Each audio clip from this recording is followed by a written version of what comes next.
За една работа, сите политичари се согласуваат. Во следните 3 недели, американците се соочуваат со голема одлука. За 20 на дена сме од најзначајните избори во нашата историја. Барем во нашата понова историја. Избори каде што изборот и влогот се кристално јасни, особено кога станува збор за правото на избор.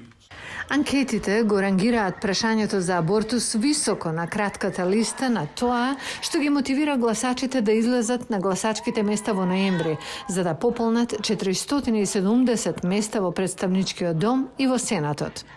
Демократите на Бајден во голема мерка се противат на одлуката на Врховниот суд на САД од јуни, која го укина уставното право на абортус и ја префрли одлуката кај сојузните држави.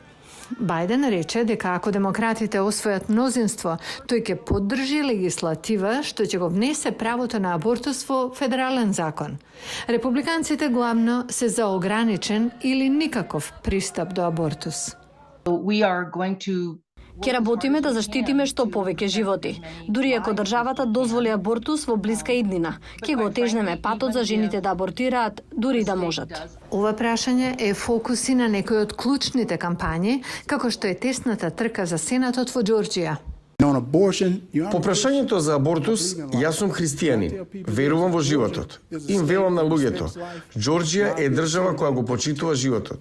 Ќе бидам сенатор што ќе го штити животот. Вокер ги оспорува тврдењата дека и платил на поранешна девојка да абортира во 2009 година.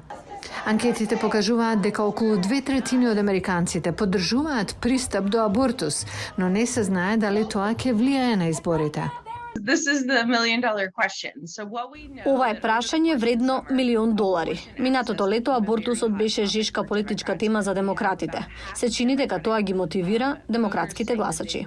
И за време на предизборната кампања во Калифорнија, подпредседателката Камала Харис рече дека ова прашање одекнува многу подалеку од САД.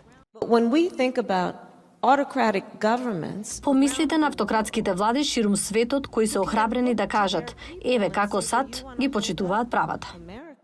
Гласањето е веќе отворено за луѓе кои сакаат порано да се изјаснат.